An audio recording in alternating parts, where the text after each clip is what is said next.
po sa inyong lahat! Okay pa ba kayo dyan? You guys wanna sing some more?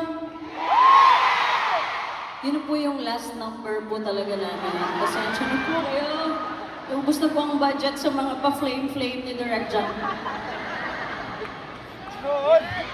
Magandang gabi po, ako po si Casey Tandingan. Wait, may kulang. Hindi pa po tapos. Ako po si Casey Tandingan. Ito.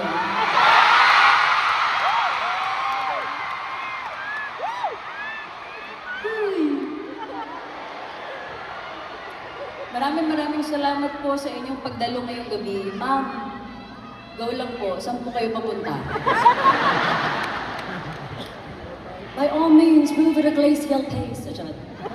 May devil wears Prada. Sige po. Ma'am, hintayin po namin kayong umupo. Go lang po tayo. Sige po muna. Tubig, drink, sisig, sabaw. Sisig, sabaw.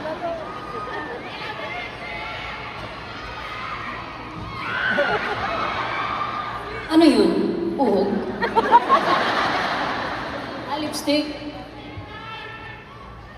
Ate, alam niyo may lipstick. Meron ba ba? Meron ba? Wala naman daw. Di magpa-check up ka na.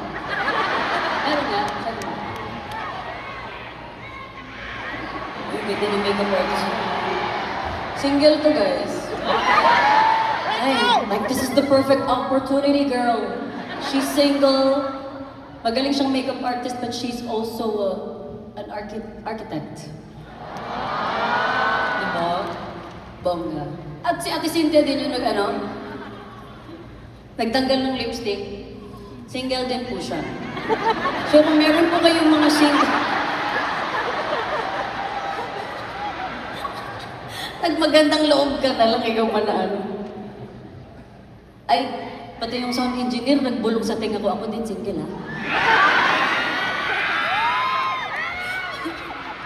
Okay, taas mo din yung kami mo dyan. Team Recla, single din po siya.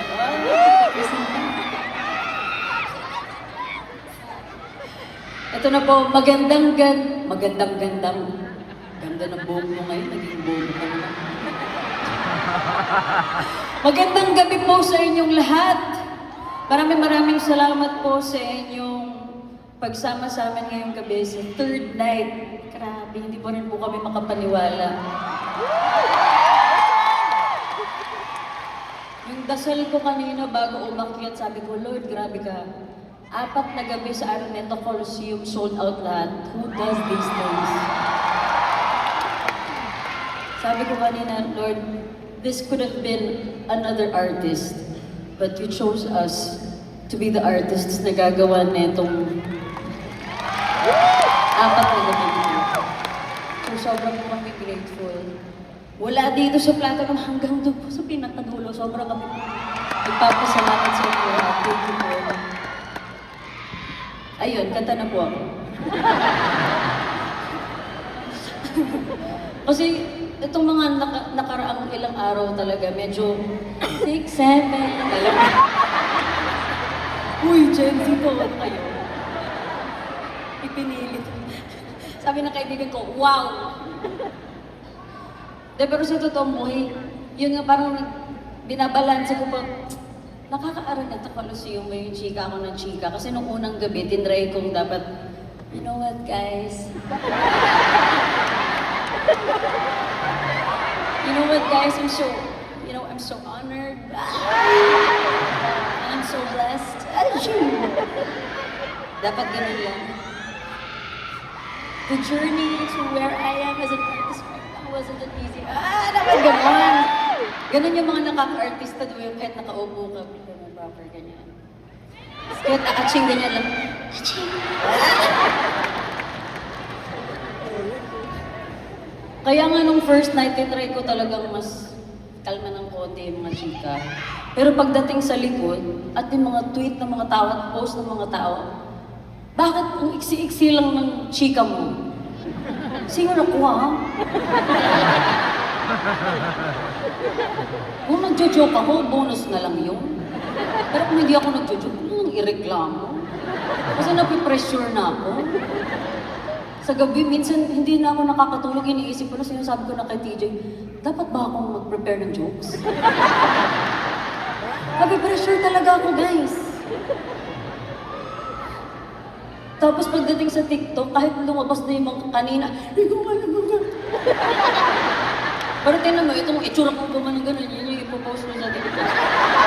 Wala na lang talaga akong ginawang tama sa buhay ko.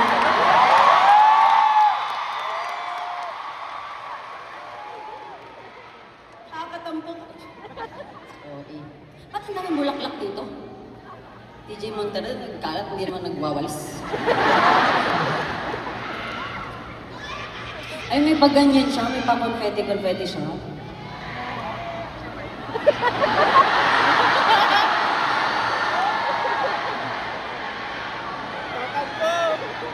Direct dyan. May favoritism ka.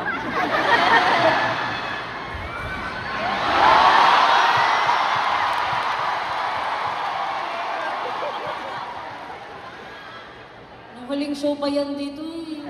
Hindi lang tinanggal. Direct dyan, nag-expect ako ha.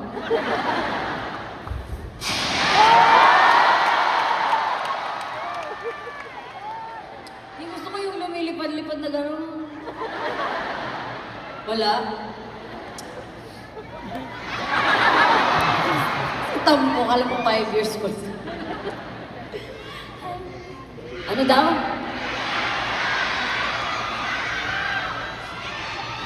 Ay, perfect ka. Uy, thank you, Lady Morgana. Binigyan niya ako 1,000. Ay, sa mga hindi po nakakaalam, oo nga kasi nakaka-OP naman yung ginawa mo, friend. Hindi pa po ako sumali ng X Factor at hindi pa po sikat na drag queen si Lady Morgana. Tumambay kami sa isang beach resort sa Davao City. Kasi parang member kami ng isang dance community sa Davao. Tapos, pinapakanta-kanta nila ako, ganyan, kanta naman ako ng kanta. Ibigyan ako 1,000 sa isa.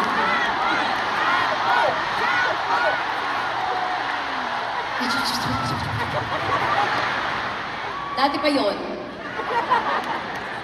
I'm not the same person anymore. Tapos, siguro natuwa siya sa akin.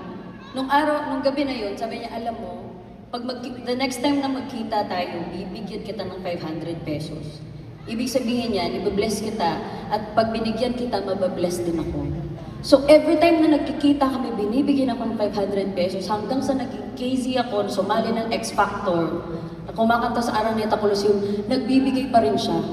Kahit ngayon si Lady Morgana na siya, nag-aabot pa rin siya, pero from 500 pesos, 1,000 pesos naman yun. Level up naman. Parang feeling ko next time 100,000 na yung ibibigay mo sila. Nakaka-LL. Kasi daw, si DJ kasi binibigyan niya na din. Another source of income. Hindi tayo tatanggo dyan. Okay, tama na ang chika kasi nakalagay sa prompter 5 minutes lang dapat. Baka lumabas kasi yung time. Minsan naglalabas lang timer sa screen. Baka patayan na ako ng kuryente. So, eto na po. This song is...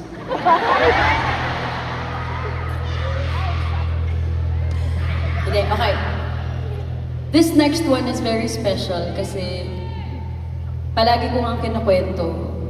I'm not confident with my songwriting. It's one of those ways that I get to express myself, but I don't have confidence na maganda yung mga songs na sinusulat ko. Feeling ko, nakakapagsulat lang ako, but these songs are not enough, not good enough para i-release ko and i-share sa mga tao. Pero, one thing that my husband, my beautiful, amazing husband, one thing that he taught me is that a bad song you wrote is better than a good song you never wrote. Parang minsan, ayaw mo mag-take ng risk Kasi ayaw mo mag-fail. Pero kasi, failure is a redirection. Pag nag-fail ka sa isang bagay, it means that you're going to the direction where you're supposed to go. Kung saan ka dapat papunta sa buhay, sa craft mo, sa passion mo. And so, I tried writing again. I tried to find the courage to allow other people to listen to these very personal stories. And then, I also learned how to write about the stories of other people that they don't get to tell. Like this next one. Meron akong matalik na kaibigan na ang klase ng pagmamahal na meron siya ay hindi tanggap ng iba.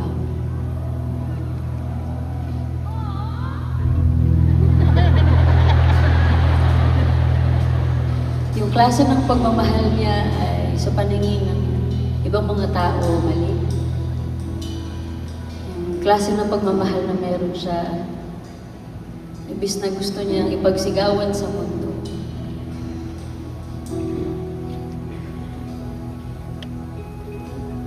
Hindi niya nasasabi, tinatago niya sa sarili niya.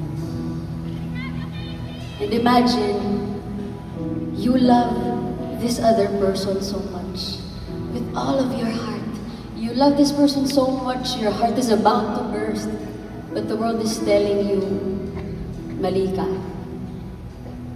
Imagine how that feels. Imagine that you get to see the people around you na nasasabi nila yung nararamdaman nila sa mga taong mahal nila. Tapos ikaw hindi mo pwedeng gawin.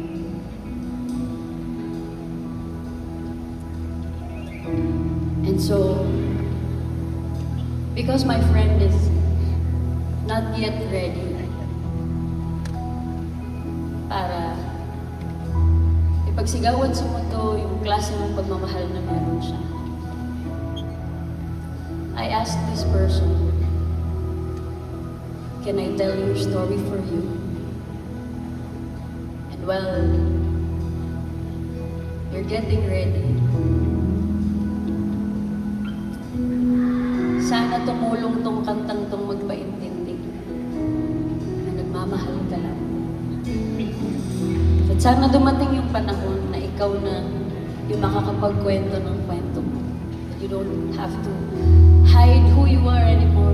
That you don't have to hide the kind of love that you have. And so sa kaibigan ko na yun, mahal kita.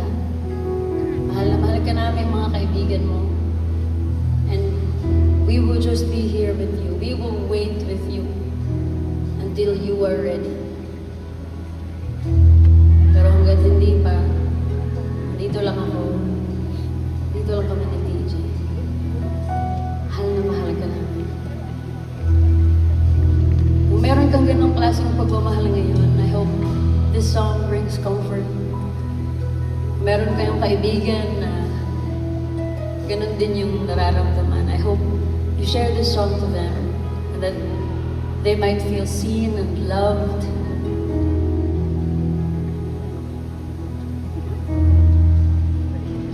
Sabihin niyo po sa kanilang mahal niyo sila. Kasi hindi pa nila maririnig yun sa mga mahal nila dahil hindi pa rin nila kayang sabihin.